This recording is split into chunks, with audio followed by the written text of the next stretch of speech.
Hello everybody, this is Vipul Purohit and I welcome you to my YouTube channel. Now in this particular session, as you can see the title, it's all about estimation of Fe in the +2 state, which we also call it as Ferrous. And this estimation has to be done potentiometrically. So this is a instrumental analysis. So how to proceed? We just go ahead, and that is, in potentiometric, first thing we need to remember is, it's all about measurement of potential. Okay, it is all about measurement of a potential. Now, when you want to determine the potential, we are going to set up a cell. Now that block diagram of that cell is, we'll be having two half cells. Okay, at one there is going to be oxidation, at another it's going to be reduction. Okay, we call it as cathode and anode, and that is being attached to a source of current. So I show it this way: negative, positive. Now this, my dear friends, is called as a reference electrode. Okay, what is it called as? A reference electrode, and that is going to be saturated calomel electrode. Okay, it is saturated calomel electrode. You know what exactly calomel electrode is. Okay, you'll learn this in the theoretical part as well. The other one is called as an indicator electrode. What it is called as? Indicator electrode. Now here in this experiment, my dear friends, when you talk about estimation of Fe2+, it's actually a titration, but not a conventional titration whereby we are going to use an indicator and from that we are coming to know about the equivalence point and all. No, nothing like that. This is by means of an instrument. We are going to identify the equivalent point. Just as, if you can remember, I put up a video with respect to the amount of the strong acid conductometrically. There also it was a titration between a strong acid and a strong base. But when we didn't use an indicator, phenolphthalein and things like that, we found out the equivalence point through the instrument that was conductometer, okay, which measures the conductance of the solution. Here we are making use of a potentiometer, which is going to measure the potential of the solution. Alright, so we have an indicator electrode in this case, and we are going to take Fe in the +2 state, that is ferrous. And this has to be titrated against K2Cr2O7, or orange colored. I hope you know this. Potassium dichromate. Now potassium dichromate, my dear friends, is a very strong oxidizing agent. You know that very well. And therefore it is going to oxidize Fe2 plus to Fe3+. Means ferrous gets converted into ferric. So that is what the indicator electrode is made up of. Okay, it is made up of Fe2+ and Fe3+. Okay, this is the indicator electrode. Of course, we are going to use a platinum electrode also. So for connections, as you can see, the connections is the positive terminal is being connected to the indicator electrode and the negative is being connected to the saturated calomel electrode. Okay, now during the course of this titration, as I said, Fe2+ is being converted into Fe3+. Okay, so this is going to be a burette solution. Now, on every addition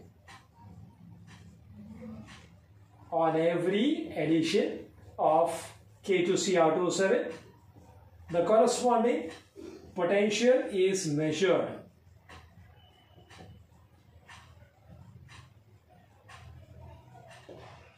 Okay, on every addition of K2Cr2O7 from the burette, the potential is going to be measured. Now, the question comes over here is, how are we going to determine the equivalence point on the basis of the readings? Now see, this is a physical chemistry experiment. So apart from readings, there are graph also. So from the nature of the graph, we need to understand that yes, this is the region where there is going to be an equivalence point. Similar to what I had explained you in conductometry. Okay, there was a V-shaped graph if you remember. And I told you the first increase wherever it takes place, okay, that corresponds to the equivalence point. And from there you need to take around 7 to 8 more readings. So you get a second arm as well, and therefore we get a V-shaped curve. Okay, so from the nature of the graph, it is possible for us to exactly locate where the equivalence point is going to be. So here also the same thing is, here in this experiment, there are two graphs which has to be plotted. Okay, the first one is, as I said, the potential has to be measured, okay, which we also call it as EMF, the units of which are in millivolts. So this is going to be plotted against what? The volume of K2CR27 which is added. And the nature of the graph now I will tell you so that you get a realization that from the recorded readings how to identify. Okay, and that is, this is the way we get it. Okay, we call it as an S-shaped graph. This is EMF in millimoles, and this is going to be the volume of K2CR27 added. Okay, this is what you get. Also, there is one more part which is going to be considered over here. This is the second graph that we are going to talk about. Okay, we are going to talk about the second graph. And what is that second graph is all about? And that is, we are going to take the derivative of this. So when we take a derivative of this, so it is delta E by delta V and the volume of K2CR27 added. So we get a graph like this with a single peak this way, and we drop a perpendicular onto the volume axis. Okay, it's going to be a straight line, and this is going to be considered as Vx. Now here how we need to do it, and that is, first of all, let us try to consider this, okay, because this is a later part of the calculation that we need to do, okay, but here we are plotting the volume of K2CR27 added against the potential that we are going to measure every time. So what are the changes going to take place? See, initially, my dear friends, there is going to be a marginal increase. Okay, we call it as a gradual increase. This portion is a gradual increase. And then there is going to be a sudden increase taking place. So what you do is, every time you find out the difference in the EMF values which you are recording. And that difference is going to be almost constant. And on one stage of addition of K2CR27, that difference becomes very large. Okay, it becomes what? Very large. And that is where we get this. Okay, and then once you get that sudden rise, this is a gradual increase, then this is a sudden increase, and after we get a sudden increase, then once again it gets stabilized. So we get what? Constant. So that is what we say it is an S-shaped graph. So the moment at which we are going to get a sudden jump, so there you have an idea that yes, this is where the equivalence point is located, because you know the corresponding volume also, because you have added that K2CR27. Okay, so you can always measure, okay, how much of the volume of K2CR27 is added. Okay, so from that stage, you have to take around, say, 8 to 10 more readings. So you get this particular part of the graph. Okay, so it becomes a sigmoid graph or S-shaped graph. Am I clear? Okay, next is what you need to do is, you need to draw two tangents like this. Okay, you need to draw two tangents. Then, with equal distance on the either side, with the help of a scale, I am doing everything without the scale, but you need to do it with the scale. You need to drop a perpendicular. You need to connect these lines. Okay, find the midpoint of this, find the midpoint of this line, and join these midpoints. And the point where it is going to cut the curve, from there you drop a perpendicular. So this is your Vx. So we can find out the Vx through EMF against the volume of K2CR27 as well as delta E by delta V against volume. So here you get only one peak and then drop a perpendicular. It's a perpendicular. Please remember, I don't have a scale right now, so probably it may not look very straight, but please imagine that this is going to be what? Absolutely straight. And where it is going to cut the volume axis, that is going to be what? Vx. So that is these are the two methods by means of which we can find out the Vx. Now see, the readings has to be taken first, followed by the graph.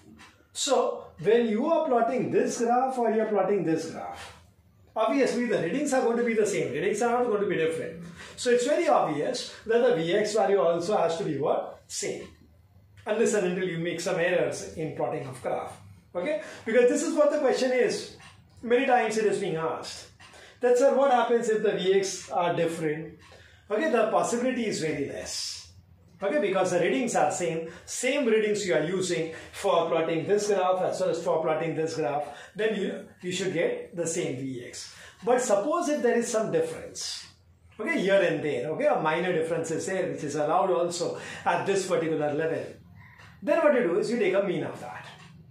Am I clear? So suppose I consider this as Vx1, I consider this as Vx2, so it will be Vx1 plus Vx2 divided by 2.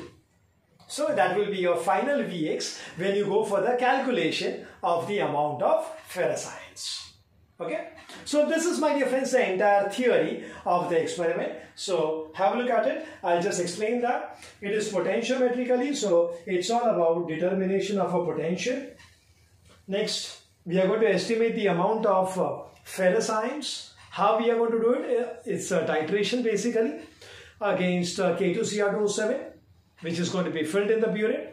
It's an oxidizing agent. So as I'm going to add K2Cr2O7 from the burette, the ferrous ion gets converted into ferric ions. And on every addition of K2Cr2O7, the corresponding potential is measured. Okay, and we will be then noting down everything in the observation table, which I'll explain you that observation table of what it is being made up of. So through that, we are going to plot a graph. The first graph will be EMF, which is going to be in millivolts against the volume of K2Cr2O7 added. So you get a sigmoid curve. So from there, you get a realization of where exactly the equivalence point is located. You get a gradual increase, then you get a sudden increase. And once you get a sudden increase, from that point, you need to take 8 to 10 more readings. All right. And then, as I told you, you draw two tangents and then two lines on the either side of the curve and then join the midpoints, and then the point at which the midpoint cuts the curve, from there you drop a perpendicular onto the volume axis. So that is Vx. The other way to do it is, what we can do is, we already have a EMF value, we have a value of the volume added. So what we do is, we bring about the difference between the two consecutive readings. So that is delta E. That is to be divided by delta V. So we have delta E by delta V on the y-axis. X-axis remains the same, that is volume of K2Cr2O7 added. So we get one single peak curve. So from that you drop a perpendicular onto the volume axis and you get the Vx. That is the neutralization or the equivalence point between Fe and K2Cr2O7. So I hope up to this part everybody has understood well.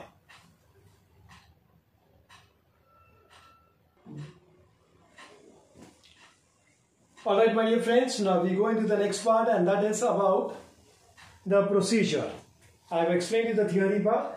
Now I'll just explain you the procedure part of this experiment. And that is, first thing is, we need to put on the instrument at least 10 to 15 minutes before we actually start with the experiment. Whichever instrument it is.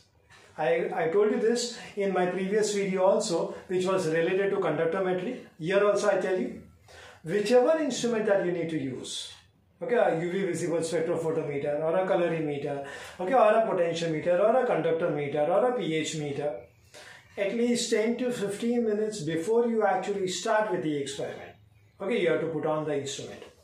Okay. Next thing is, as far as the standardization is concerned, there are two ways of standardization. You obviously know about this, but then still I tell you, either you do it through connector cables or you make use of a Western standard cell. The value of which should be 1.018 volts. If it is not, then you need to change the knob of that, okay, to make it to 1.018 volts. So this is standardization. And once, remember, every instrument has to be standardized. Once you standardize that instrument, all right, then please don't change the settings. Okay, please don't do that. Please remember all these things. Okay, any instrument to be standardized, and if at all you need to change the knob to get that particular standard value. Everywhere the standard values are different. Okay, so here also when you are getting 1.018, you need to make about some changes, and you get it 1.018. Now please don't touch that knob, keep it as it is. Am I clear with this? Okay, so this is the standardization process. Now for the procedure part, you are being given initially ferrous solution, Fe2 plus solution. Okay, so dilute the given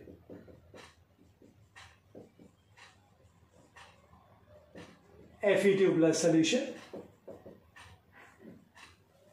with distilled water in a standard measuring flask whose capacity is 100 cm3. Okay, dilute the given ferrous solution using a standard measuring flask 100 cm3. And already the Fe2 plus solution will be given in a standard measuring flask only. What your job is, dilute it up to the mark. Prepare out 25 cm3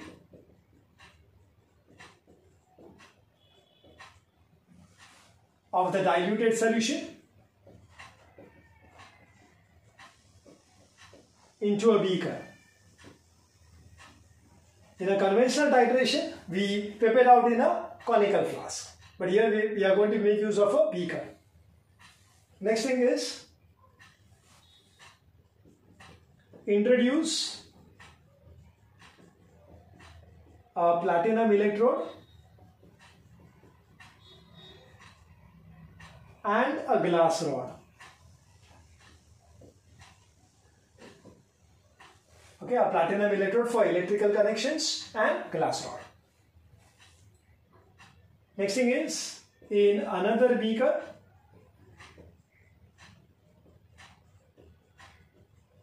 we need to set up the reference electrode, that is saturated calomel electrode. Okay. Next thing is, this saturated calomel electrode is being attached to a negative terminal, and this beaker containing Fe2 plus and the platinum electrode being connected to a positive terminal. Okay. Next, very important is, insert the salt bridge. Then only there is going to be flow of ions through the external circuit, and then only the potential value can be displayed. Alright, so insert the salt bridge. So the beaker, the entire cell setup will be like this.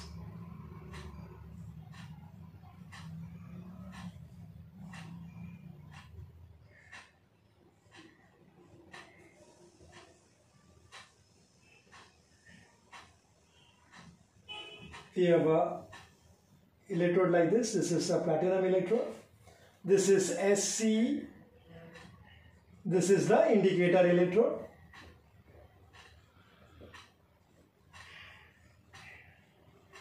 Now, during the course of the titration, Fe2 plus gets converted into Fe3 plus. So there will be a change in the EMF, and that change in the EMF is recorded as a function of the volume of K2Cr27 added.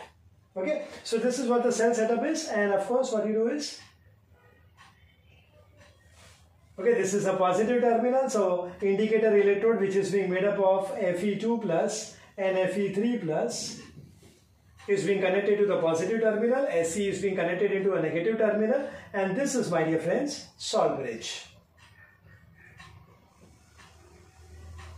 Okay, the cell is ready. Now, if the electrodes are not dipping, then add water to just dip the electrodes. Don't add excess, please. Just the electrodes should dip. So you need to add water into this. Okay, on both the sides. Clear up to this?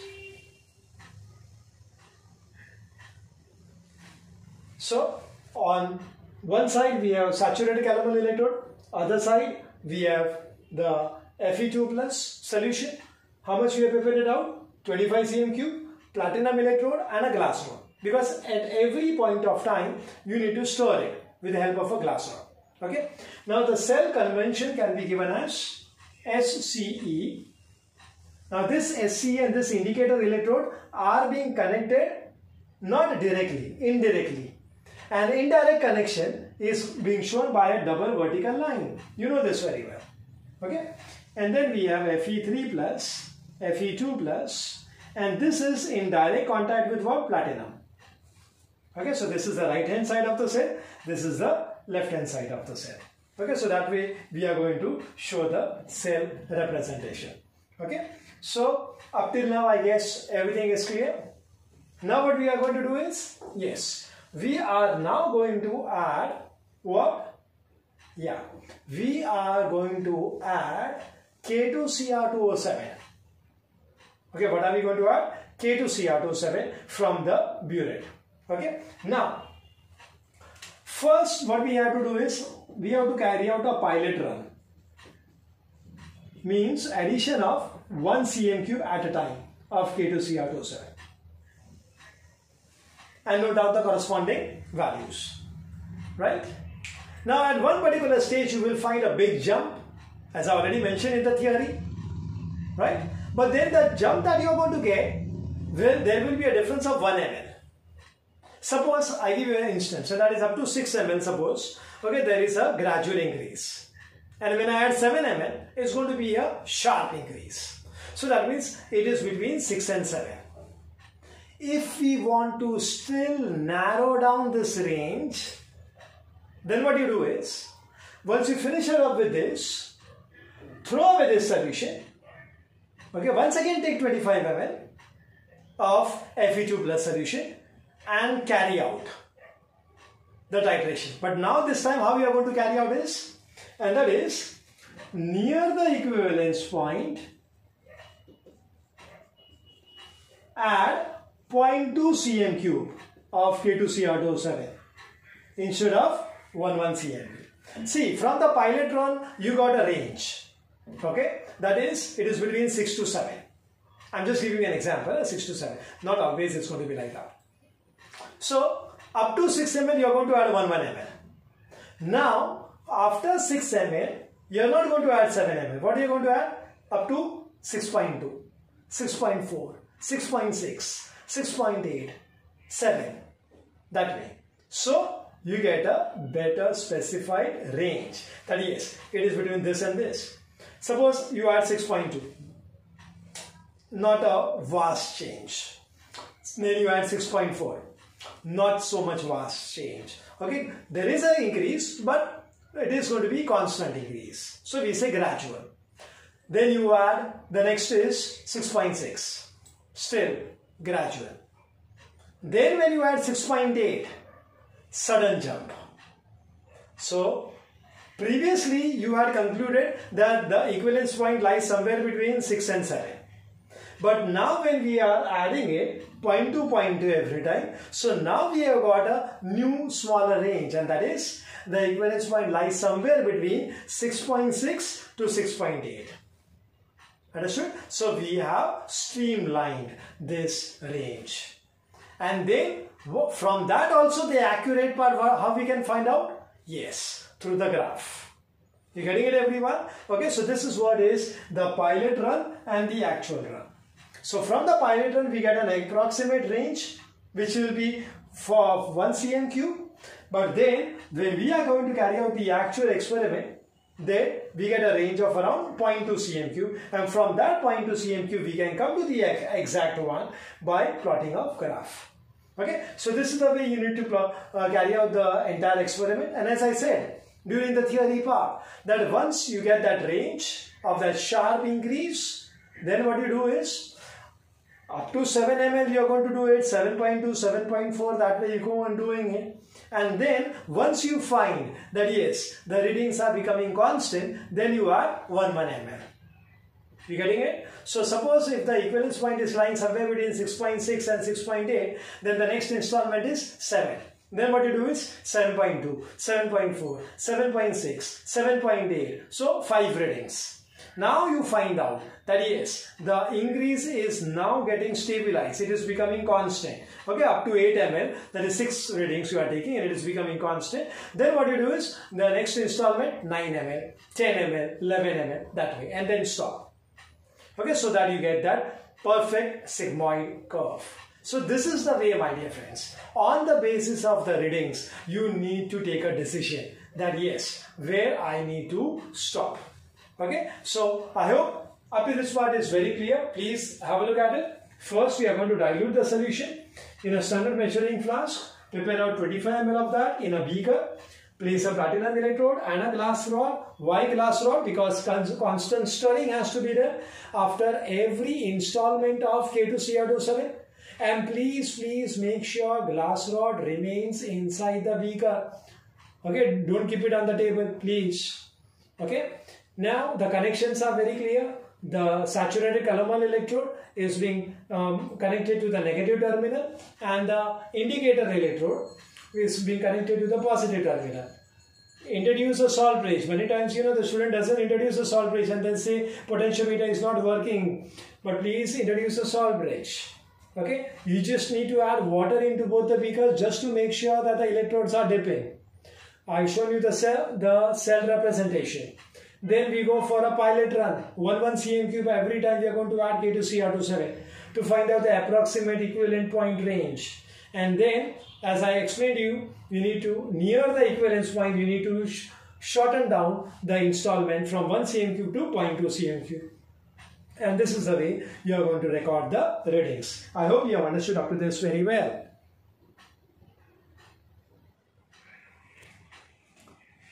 Alright, my dear friends, now you must have understood the procedure behind this experiment. Now we go into the observation table. Now when you know about the observation table, I'll just show you the pattern of that, how it is to be drawn. The first part is, of course, the serial number of the readings that we are going to take.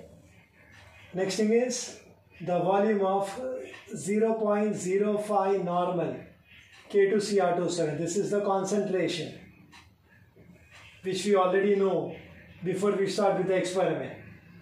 Okay, because it's a titration between the ferrous ions and K2Cr27. We are here to estimate the amount of ferrous ions. So ferrous ions are unknown. I am titrating it against K2Cr27. If the concentration of K2Cr27 is also unknown, then how am I going to find out? Okay, so here the concentration of K2Cr27 is 0.05 normal. Okay, we are going to prepare that solution, so obviously we know the concentration also of that. Okay, next part we go into, that is the EMF. Okay, which is going to be expressed in millivolts. Next is we go into delta E. Okay, next is we go into delta V. And the last part we have is delta E by delta V. Okay, this is what it is. Serial numbers, it is 1, 2, 3, 4, 5, 6, 7 and so on. Here you are going to start with 0, 0. Then you are going to 1, 2, 3, 4, 5, 6 and continue. And I hope you understand this. I've already explained you in my procedure part that once the pilot part is done, then near the equivalence point, you are going to add 0.2, 0.2 every time. Okay, the corresponding EMF values. Next is delta E. Delta E means the difference in the value of the EMF between the two consecutive readings. Okay, so that is what you are going to take. Okay, so that is being written over here. Delta V. Now here delta V, what happens is, let me tell you is, okay, before the equivalence point is achieved, the delta V is going to be 1 because we are going to add 1 cm cube every time. So delta E by delta V is nothing but delta E only. But then you will find out that there will be a sudden change when near the equivalence region where I am going to use 0.2 cm cube of K2Cr27 every time. Okay, so there whatever is a difference in the EMF, that has to be divided by what? 0.2. Understood? And that is the reason, if you can recollect that graph, okay, delta E by delta V was on the y-axis So that is a sudden increase and you get a peak. Okay, because the delta E, the difference in the EMF value suddenly rises. Okay, and the difference in the volume decreases from 1 ml to 0.2 ml. So if the numerator increases and the denominator decreases, so obviously the ratio is going to increase. Okay, and therefore we get a higher peak. Understood this part? Okay, so this is the way the observation table has to be. Okay, so I have explained you the theory, I have explained you the calculations, the procedure, the observation table, the two graph. Okay, what should be the shape of the graph? Now I'll explain you the calculations. Now calculations part. First thing what we need to understand is that we are going to take 25 cm cube. So 25 cm cube of the diluted solution is equal to the Vx cm cube of 0.05 normal K2 Cr2O7. So therefore 100 cm cube of the stock solution will correspond to how much? If 25 is Vx, so for 100 it will be how much? I guess it's a simple maths. You need to multiply by 4. 25 into 4 is 100. So 4 into the Vx cm cube of 0.05 normal K2 Cr2O7. Next thing is we need to remember is that 1000 cm cube of 1 normal K2 Cr2O7 corresponds to the atomic weight of Fe, which is 55.85 grams of Fe. So therefore, we have 4 into Vx cm cube of 0.05 normal K2 Cr2O7 will be equal to just a simple cross multiplication. So 55.85 into 4 into Vx into 0.05 divided by 1000. Okay. So in other words, if I may want to make it still more simple, it will be 11.17. 55.85 into 4 into 0.05 will give you 11.17 into Vx divided by 1000. So this will be the grams of Fe which is going to be present, and that is what we are going to estimate. Can you see the aim of the experiment? Estimation of the Fe which is being done in potentiometrically, of course, which will be in terms of what? Grams. So this is what, my dear friends, the calculations. Okay, so I hope you have understood the entire experiment. Just once again, a recap of calculation is we are taking 25 cm cube of the diluted solution. The stock solution is going to be 100 cm cube. So the Vx which we are going to get from the graph, we need to multiply it by 4. Okay, next one is the standard formula is that 1000 cm cube of 1 normal K2 Cr27 is equal to 55.85 grams of Fe. So 4 into the Vx cm cube of 0.05 normal K2 Cr27 will correspond to how much? So we just do a cross multiplication, and I still simplify that formula by giving you the value of 55.85 into 4 into 0.05. That is going to give me 11.17. So I then multiply that by Vx divided by 1000, and that is what I will be getting the amount of Fe. Alright, so this is, my dear friends, the entire experiment with the title of that is Estimation of Fe in the +2 state potentiometrically by titrating it against the oxidizing agent, that is K2Cr27. I hope you have all understood this very well. Thanks for being with me. God bless you all.